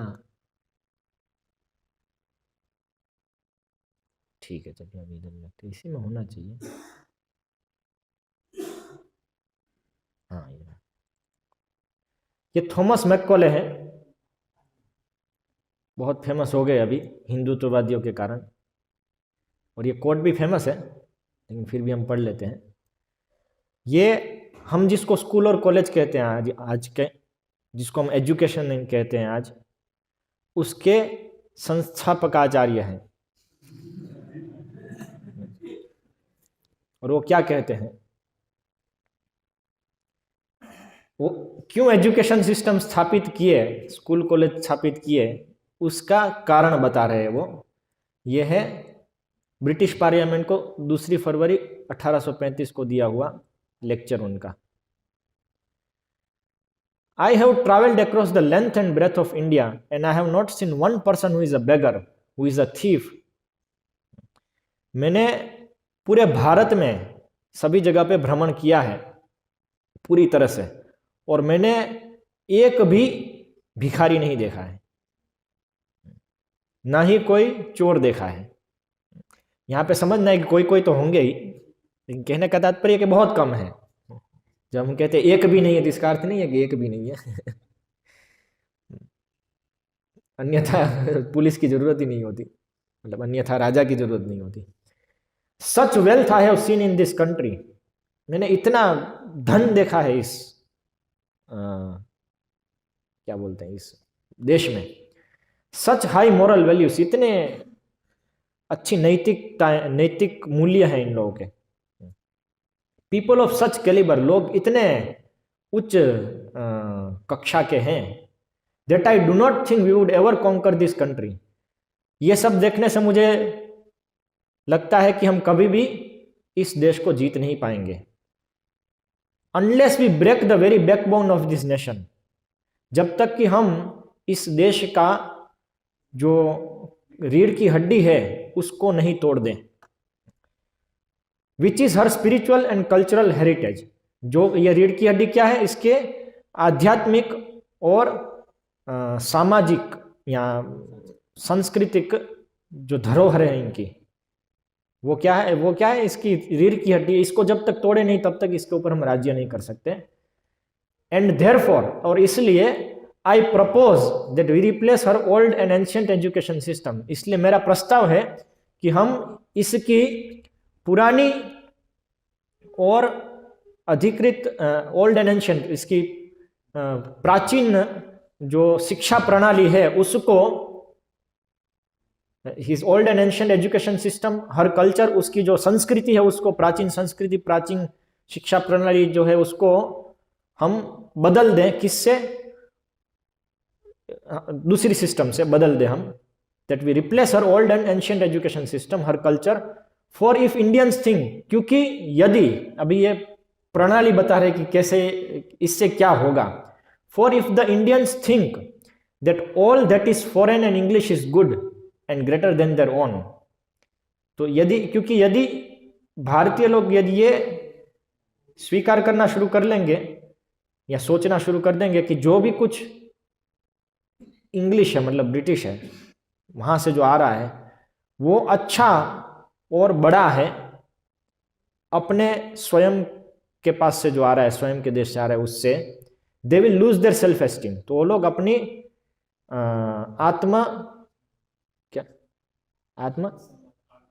आत्मसम्मान खो देंगे, देयर नेटिव कल्चर, और इस तरह से अपना जो संस्कृति है उसको खो देंगे, and they will become what we want them, a truly dominated nation, और वो बन जाएंगे जो हम चाहते हैं उनको, अधीन देश।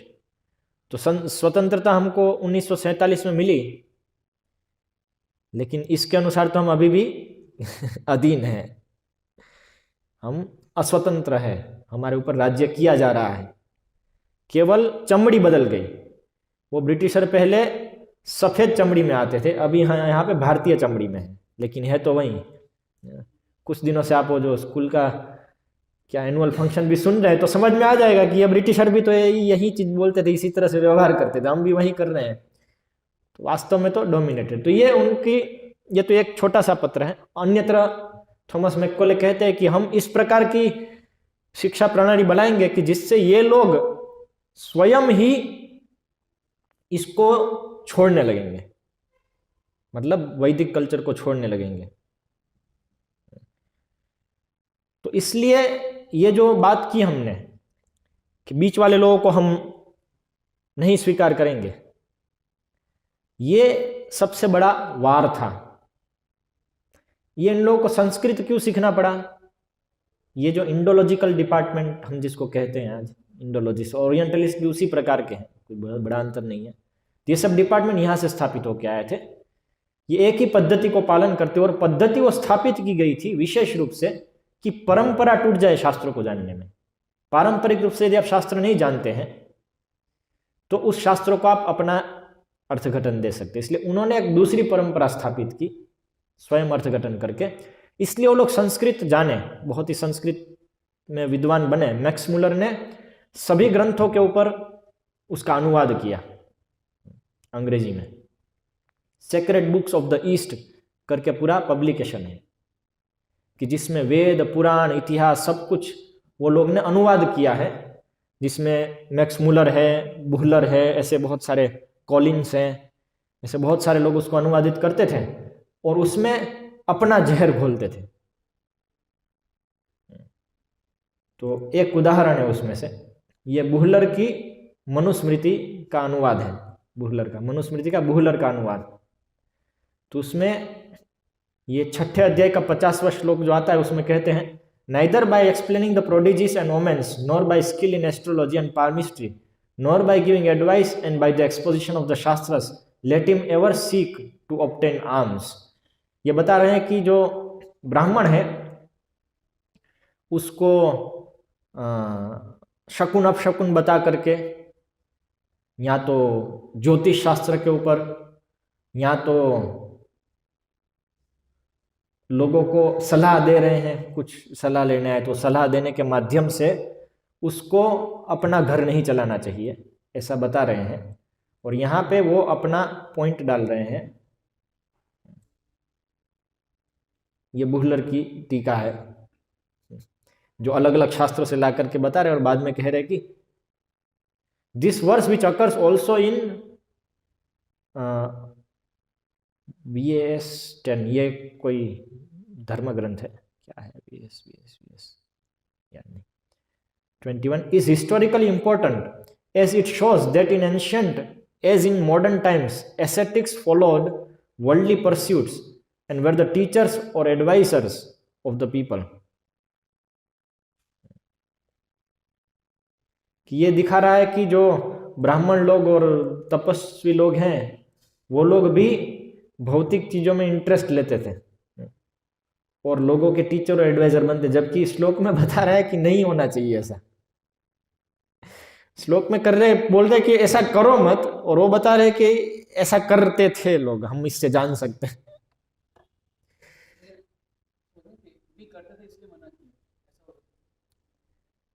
नहीं, ये यहां से ये स्थापित कर रहे हैं कि ऐसा तो लोग करते थे, ऐसा लोग करते थे, इसलिए करने में कोई समस्या नहीं है। उसका जो विधि है उसी को उड़ा देते हैं यहाँ पे, क्योंकि ये तो आपने इतना सही देखा, लेकिन इसके ऊपर जो पूरा ये पूरी एक कंस्ट्रक्ट का भाग है, वो लोग जो बताते हैं ना ये करना चाहिए ये नहीं करना चाहिए, आधुनिक स्कॉलर्स, तो उसी का एक भाग है कि पहले ये लोग ऐसा करते थे इसलिए होना चाहिए। जैसे कभी कौशल्या ने भी रथ चला लिया, सही, दशरथ को बचाने के लिए,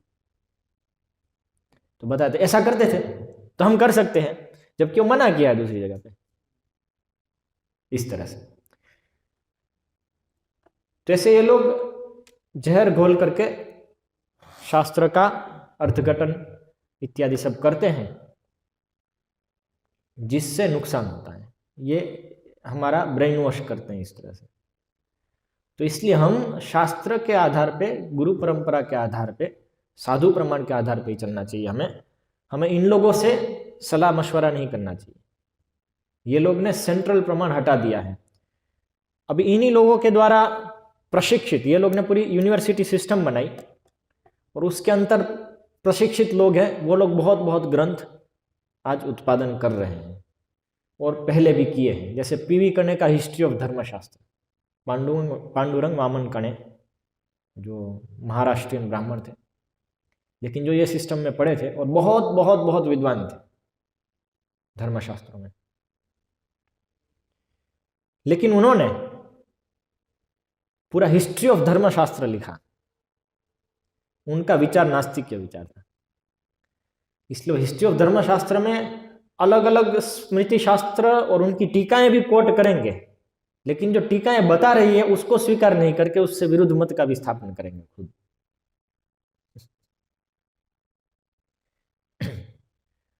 तो ये सब चीजों ने भारतीय जो संस्कृति चल रही थी, वैदिक संस्कृति, उसका खंडन किया है वास्तव में। ये जब 1947 से 50 तक संविधान बना, तभी ये सब जो ग्रंथ रचना हुए पीवी पांडुरंग वामन कणे इत्यादि के द्वारा, ऐसे बहुत सारे हैं। तो इसका एक ध्येय था कि ये जो सब प्रथाएं हैं वो हटाना, ये जो संविधान है वो स्थापित हो, इसके लिए सब शास्त्र, क्योंकि शास्त्र ही चलता था ना तब तो सब जगह पे। इवन ब्रिटिश राज्य में भी मनुस्मृति चलती थी संविधान में। तो इसका खंडन करने के लिए सब काफी चीजें इसमें आई है, जैसे बहुविवाह प्रथा का खंडन, और पुनर्विवाह कर सकते हैं इसको स्थापना करना। तो बहुत अंदर अंदर अंदर अंदर जाके ग्रंथों से कुछ ना कुछ निकालें और उसको अपना अर्थघटन करके दिखाएं कि हाँ ये पहले भी चलता था। पॉइंट क्या है उनका, पहले एक्चुअली बहुत ही महत्वपूर्ण पॉइंट है जो खंडन के लिए उपयोग हुआ है इंडोलॉजिस्ट के द्वारा पहले से, ये फंडामेंटल है उसका, कि आप भारतीय लोग जिसको अभी वैदिक संस्कृति करके मान रहे हो वो वास्तव में वैदिक संस्कृति नहीं है। वास्तविक वैदिक संस्कृति आप जान सकते हो जब आप डायरेक्टली वेद को पढ़ रहे हो और उसमें ऐसा दिखा रहा है, ऐसा दिखा रहा है, ऐसा दिखा रहा है।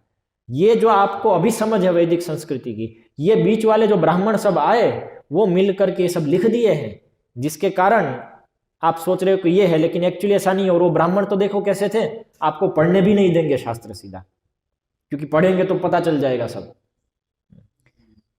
तो इसलिए ये सब नियम उसमें उन्होंने डाल दिए, पहले नहीं थे। इस तरह से कर करके ये स्थापित किया कि आप जो सोच रहे हो वैदिक संस्कृति वो एक्चुअली आपकी हिस्ट्री नहीं है। आपकी हिस्ट्री तो वास्तविकता में कुछ और थी। इसलिए हम नहीं बोल रहे कि हम जो बोल रहे हो पालन करो, हम बोल रहे हैं कि वो जो वास्तविक हिस्ट्री वो पालन करो, और वो वास्तविक हिस्ट्री क्या है वो हम आपको बताएंगे।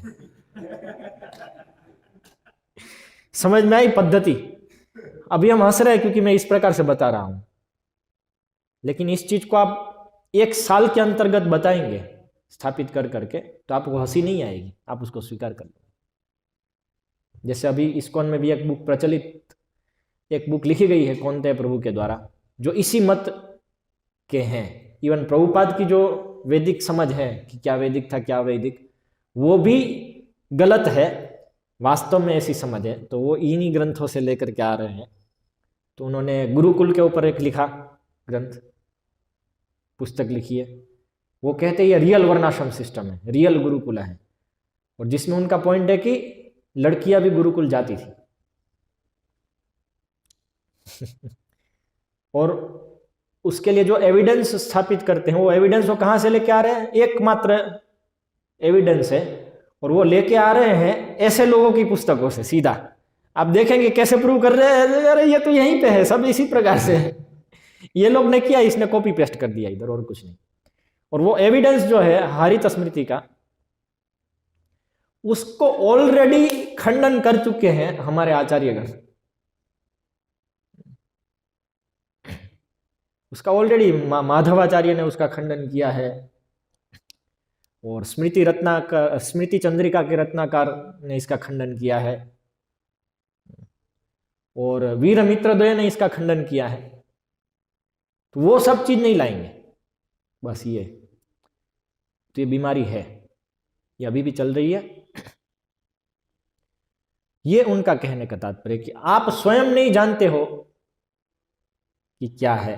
और एक्चुअली ये एक फिलोसोफर ने ये स्टेटमेंट बोला था कि यदि आपको किसी की संस्कृति को तोड़ना है, किसी की सभ्यता को तोड़ना है, तो उसकी अपनी हिस्ट्री की जो समझ है उसके ऊपर क्वेश्चन उठाओ और अल्टरनेटिव समझ दे दो उनको अपनी हिस्ट्री की, तो अपने आप वो लोग अपने आप को तोड़ देंगे और दूसरा पालन करना शुरू कर देंगे। ये पद्धति अपनाई है इंडोलॉजिस्ट ने, इसलिए संस्कृत डिपार्टमेंट की जरूरत थी, इसलिए वैदिक ग्रंथों के ऊपर विवेचना की जरूरत थी, क्योंकि उनको भारतीयों की जो समझ है वैदिक संस्कृति की, उसको बदलना था। और मनुस्मृति इत्यादि जो ग्रंथ है वो डायरेक्टली उनकी समझ के विरुद्ध आती है, इसलिए उनको स्थापित करना पड़ा कि इसमें तो बाद में सब श्लोक डाले गए हैं, एक्चुअली तो ऐसा था और एक्चुअली तो वैसा था। लेकिन यदि आप पद्धति सर आ जाएंगे तो चलो मनुस्मृति का ये श्लोक बाद में डाला गया सब बोल रहे हैं ना, लेकिन ये तो इधर भी प्राप्त होता है और इधर भी प्राप्त होता है और इधर भी प्राप्त होता है और इधर भी प्राप्त होता है, इसका क्या?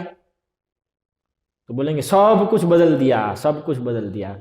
अरे भाई सब कुछ बदल दिया, कितना संभव है सब कुछ बदलना भाई? ये कोई कंप्यूटर नहीं है कि आपने ऐसा किया और एक ही साथ सब करने। कंप्यूटर में भी कठिन है, आपके पास 1000 ग्रंथ हो और सब में आपको एक लाइन भी बदलनी है, तो पहले तो एक एक लाइन ढूंढनी पड़ेगी, ढूंढ करके उसको बदलनी पड़ेगी, बदलने के बाद उसके सब सबूत नष्ट करने होंगे कि इसके पहले कुछ था, नहीं तो पहला वाला पकड़ा जाएगा। बुद्धिहीन वो है, लेकिन हम लोग स्वीकार कर लेते हाँ बीच में कोई ब्राह्मण आया कि सब कुछ बदल दिया। सही, एक सामान्य बुद्धि लगाओ ना। भारतीय समाज बहुत ही कट्टर समाज की तरह प्रचलित है, इसमें कोई कुछ भी बदलाव करने जाएगा तो तुरंत शास्त्रार्थ हो जाता था, ये तो प्रचलित है हिस्ट्री में भी। ठीक है, इतनी बड़ी चीज किसी ने बदली तो क्या एक माइका लाल भी नहीं आया जो शास्त्रार्थ करने आया कि तुम ऐसा क्यों कर रहे हो? और वो ऐसे समय में जब फोन नहीं है, कब बदला गया वो बदलने की डेट भी नहीं पता है उनको, कब बदला होगा वो भी वो डेट स्थापित नहीं कर सकते, लेकिन हाँ बदल दिया होगा। और किसने बदला नहीं पता, कब बदला नहीं पता, कैसे बदला नहीं पता, क्योंकि फोन भी नहीं है। वो साउथ इंडिया में भी वही बात चल रही है और कश्मीर में भी वही बात चल रही है, गुजरात में उनकी द्वारका में वही बात चल रही है, बंगाल में भी वही बात चल रही है और मध्य प्रदेश में भी वही बात चल रही है। सब जगह पे एक बात आपको तुरंत बदलनी है तो कैसे बदलेगी? ना तो कोई फोन है कि सबको फोन कर करके बदलने जाओ, और ना तो कोई पुस्तक की पद्धति है। पुस्तक में तो आप कुछ लिख करके बदल सकते हो, वो पद्धति भी नहीं थी तब। अब इनको मैंने कुछ पूरा ग्रंथ इन्होंने रट लिया है, अभी मुझे उसमें कुछ बदलाव करना है इनके उसमें, या उन्हीं को कुछ बदलाव करना है मान लीजिए, तो रटने में एक श्लोक बदलेंगे थोड़ा, तो बाजू वाला जो रटा है वो थोड़ी न बदलेगा। पुस्तक होती तो ये लिख देता, लेकिन बाजू वाले को तो कन्विंस करना पड़ेगा प्रचार करके कि ये सही है, ये गलत है। जैसे कितने ब्राह्मण लोग थे, कितने को कन्विंस करने जाओगे आप कि बदल करके ये कर दो। और यदि ऐसा हुआ, आप इतना सारा कन्विंस करने गए, तो हिस्ट्री में लिखा तो जाएगा ना, वो बड़ा एक शास्त्रार्थ हुआ था और इसमें इस चीज के लिए कन्विंस हुआ। ऐसे कितने सारी हिस्ट्री में है कि जिस चीज में यदि कुछ बदलाव आया था तो उसमें शास्त्रार्थ हुआ था, जैसे स्वकीय परकीयवाद का, तो हिस्ट्री में नोटेड है, तो वो पद्धतियां भी थी। तो जब हिस्ट्री में आपको मिल नहीं रहा है कहीं पे, तो नहीं बदला था, ऐसे कैसा आ रहा है, इसका प्रोबेबिलिटी 0 है। लेकिन वो लोग इस चीज को स्वीकार करते हैं। तो कितने मूर्ख गिने जाएंगे वो लोग। तो इसलिए हम इन चीजों को स्वीकार नहीं करते, हम डायरेक्टली स्वीकार करते हैं। तो ये जो वेद शास्त्र सब आए, जिस पुराण भी जो हम सबने पढ़े, वो नित्य है, इस विषय में हम अभी डायरेक्ट प्रमाण पे जाते हैं। इन लोगों की बात हम क्यों माने, तो सीधा डायरेक्ट प्रमाण। ये सब है ना, ये लोग का द्वारा किया गया कि ऋग्वेद 1500 से 1100 BC तक में आया था, सामवेद, यजुर्वेद, ये सब डेटिंग की है इन्होंने। जबकि आपको ऋग्वेद में ही, वेदों में ही आपको पुराणों का वर्णन मिलेगा जो उसके बाद आए हैं, सही, उपनिषदों का वर्णन मिलेगा इत्यादि। तो हम देखते हैं बहुत सारे पुराणों में और उपनिषदों में वर्णन है इन चीजों का, वेदों में। लेकिन हम मत्स्य पुराण के 3रे अध्याय से थोड़ा लेंगे, इसी प्रकार का वर्णन है सब जगह में। जैसे श्रुति में वर्णन है ना कि अस्य महतः भूतस्य यद ऋग्वेद सामवेद अथर्व पुराण इतिहास पंचम वेद उपबृंहितम, ये जो प्रभुपाद कोट करते हैं बार बार, वो उपनिषद से है। उसी प्रकार का श्लोक ये है कि तपश्चचार प्रथमम अमराणाम पितामह, पितामह जो ब्रह्मा है वो तपश्चर्या की उन्होंने, भूतास ततो वेदा, फिर वेदों का आविर्भाव हुआ। क्या बोले हैं, आविर्भाव हुआ, जन्म नहीं, आविर्भूता, जो आ गए उनको आविर्भूत कहते हैं। तो आविर्भूता ततो वेदा सांगोपांगाद पांग पदक्रमा, पदक्रम और अंग उपांग के साथ, अंग 6 अंग जो है, शिक्षा, छंद, कल्प, व्याकरण, निरुक्त, ज्योतिष, ये 6 अंग हैं। तो 6 अंग पद क्रम के साथ आए, और उपांग, उपांग में ये न्याय, मीमांसा इत्यादि। पुराणानाम सर्वशास्त्राणाम प्रथमम ब्रह्मणा स्मृतम, पुराणम सर्वशास्त्राणाम, सभी शास्त्रों में सबसे पहले ब्रह्मा जी के द्वारा पुराण प्रकट किए गए। नित्यम शब्दमयम पुण्यम शतकोटि प्रविस्तरम, क्या है पुराण, नित्यम, नित्य है पुराण। शब्दमयम, शब्द है, नित्य शब्द है उसमें, पुण्य प्रद है, और 100 करोड़ श्लोक में विस्तरित है। अनंतरम च वक्त्रेभ्यो वेदास्तस्य विनिश्चित, बाद में उनके मुख से, ब्रह्मा जी के मुख से, वेदाह, मुखों से, ब्रह्मा जी के 1 से ज्यादा मुख है ना, वेद बाहर आए, विनिश्रिता, जन्म नहीं लिया, विनिश्रिता। मीमांसा न्याय विद्याश्च, फिर मीमांसा और न्याय विद्या जो है, मीमांसा मतलब पूर्व मीमांसा उत्तर मीमांसा दोनों, ये भी, और प्रमाणाष्टक संयुता, ये 8 प्रमाण संयुक्त जो ये 2 हैं, न्याय और मीमांसा विद्या, वो भी उसके बाद उनके मुख से बाहर आई। तो ये सब नित्य है, ब्रह्मा जी के मुख से बाहर आती है, और यहाँ पे प्रकट अप्रकट हुआ करती है। ये मत्स्य पुराण में दिया है, जो तत्व संदर्भ में जीव गोस्वामी जिसका एक भाग कोट करते हैं। यही मत्स्य, ये 3रा अध्याय था, ये 53वां अध्याय, यही वस्तु पर वापस रिपीट हुई उधर। पुराणम सर्वशास्त्राणाम प्रथमम ब्रह्मणा स्मृतम, पहले सभी शास्त्रों में पुराण की रचना की, पुराण को प्रकट किया। अनंतरम च वक्तव्यो वेदास्तस्य विनिर्गताः, वही चीज, उसके बाद उनके मुख से वेद आए। पुराणम एकम एवासीत तदा कल्पांतरे अनघ, त्रिवर्ग साधनम पुण्यम शतकोटि प्रविस्तरम। तो पूरा पुराण जो राशि थी वो 100 करोड़ श्लोक में एक ही रूप में उपस्थित थी। निर्दग्धेषु च लोकेषु वाजी रूपेण वै मया अंगानि चतुरो वेदा पुराणम न्याय विस्तरम।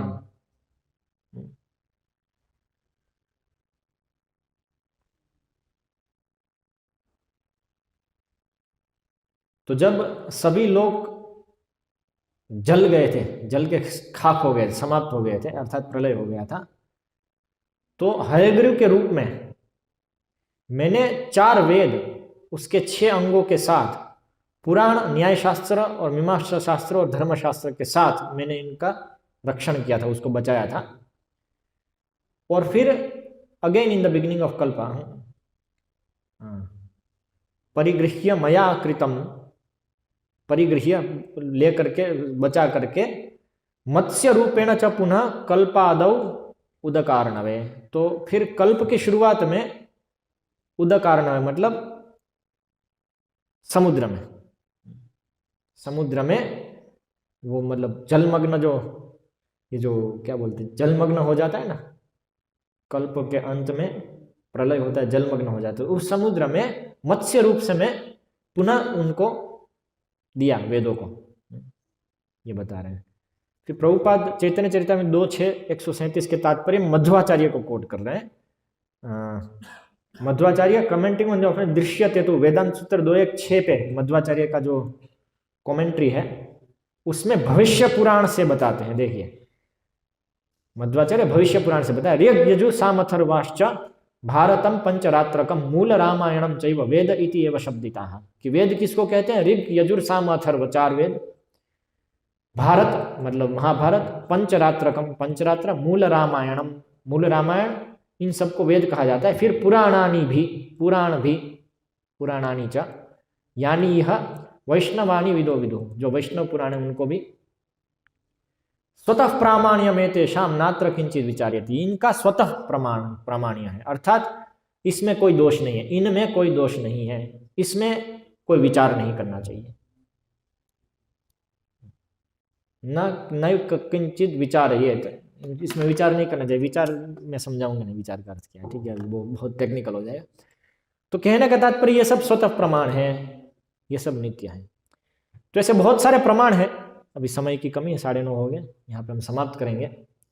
लेकिन हम गांठ बांध के रख लें कि आधुनिक स्कॉलर्स की बात नहीं माने, हमारे जो सब आचार्यगण हैं वो सही चीज दे रहे हैं सब, इसलिए परंपरा में ही वेदों को स्वीकार किया जाता है। और इसी आधार पे हम ये जो संस्कृति है, वैदिक संस्कृति है, उसको स्वीकार करते हैं पूरा, कि ये ऐसे चलती आ रही है पहले से नित्य रूप से।